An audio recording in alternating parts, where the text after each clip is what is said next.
They say that if you truly want to know what kind of winter is coming, you don't need radar, forecasts, or long-range predictions, just your eyes, your ears, and a little November patience. Long before meteorology was a science, people turned to the natural world for clues.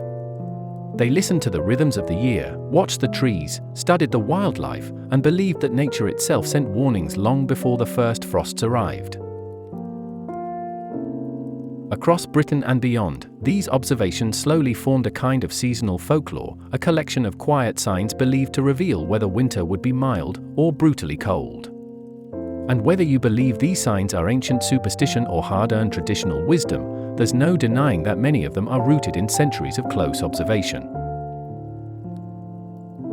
Today, we're taking a deeper look at 7 of the most enduring winter omens, what they mean, how they were interpreted, and why people still pay attention to them today. Let's begin with one of the most vibrant and beloved signals of all. One of the most popular pieces of British weather lore claims, many berries on the hawthorn and the holly mean a severe winter. The idea is simple: nature prepares wildlife for hardship by offering an abundant food supply. If the hedgerows are thick with hawthorn, holly, and rowan berries, many believed it was because a harsh winter lay ahead. Early farmers and foragers treated berry-laden branches almost like a forecast pinned across the countryside. It's easy to understand the logic behind this sign. Berries do play an important role in sustaining birds through colder months, and a heavy crop could have been seen as a natural insurance policy. Whether nature plans ahead is another matter, but the sight of scarlet berries glowing against the grey November sky has long felt like a warning wrapped in beauty.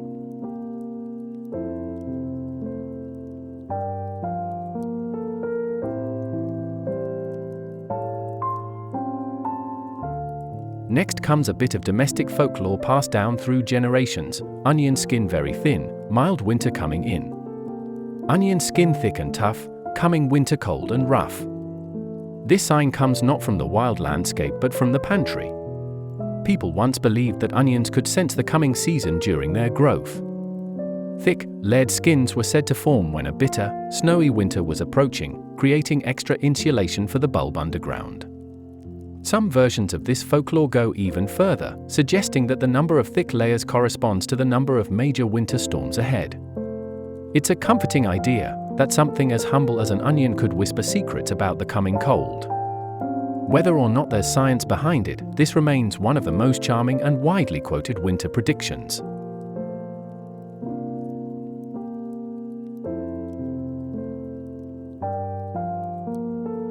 Among the most famous natural winter forecasts is the woolly bear caterpillar, the larva of the garden tiger moth.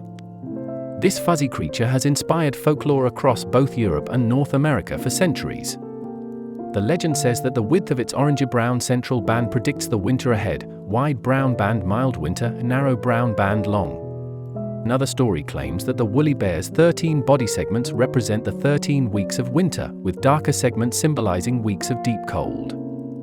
Modern science notes that the coloration is affected more by conditions in the previous season, not the one to come, but even so, woolly bears remain beloved little prophets in the folklore world.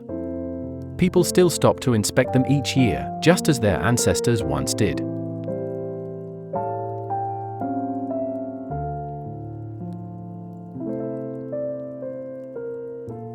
This sign blends two observations that often appear together: an abundance of acorns and intense squirrel behavior.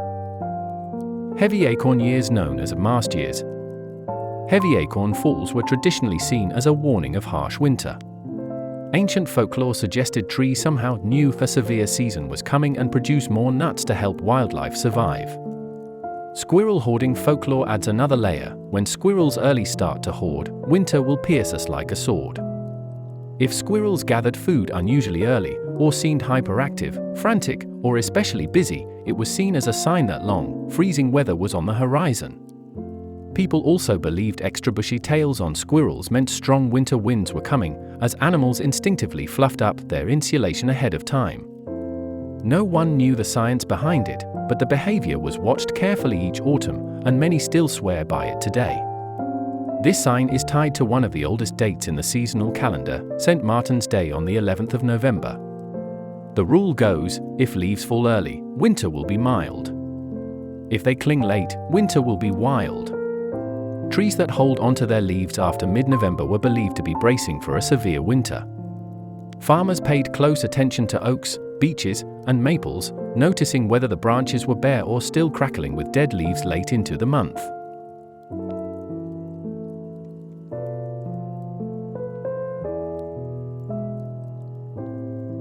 Hedgehogs have long been tied to winter predictions, especially in rural folklore. These animals usually begin preparing for hibernation in late autumn, building nests, called hibernacula, made of leaves, moss, and grass. But folklore says, if hedgehogs begin nest building unusually early, or relocate their nests repeatedly, a severe winter is approaching. People once watched hedgehog behavior closely, gathering leaves early, choosing deeper or more protected nest sites, or seeking shelter sooner than expected. Each of these behaviors was read as a sign of winter's intensity.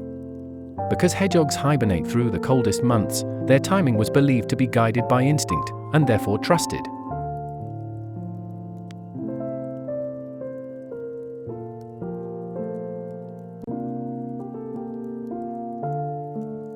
Our final omen doesn't come from plants or animals, but from the sky itself. A halo around the moon, a perfect glowing ring, forms when moonlight passes through high cirrus clouds filled with ice crystals. Folklore says frequent halos in autumn and winter predict snow.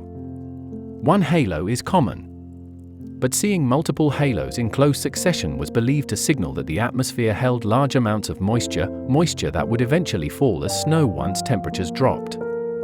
Farmers, sailors, shepherds, and stargazers all watched for this sign, trusting the sky's subtle language as much as the land's.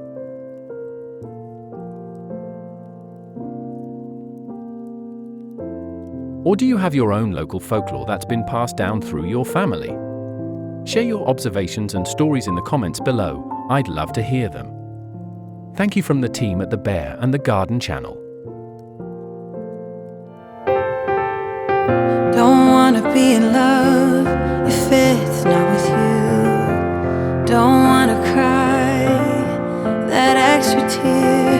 Don't want to make mountains move. Let summer go, tell my skin to forget every little thing about you.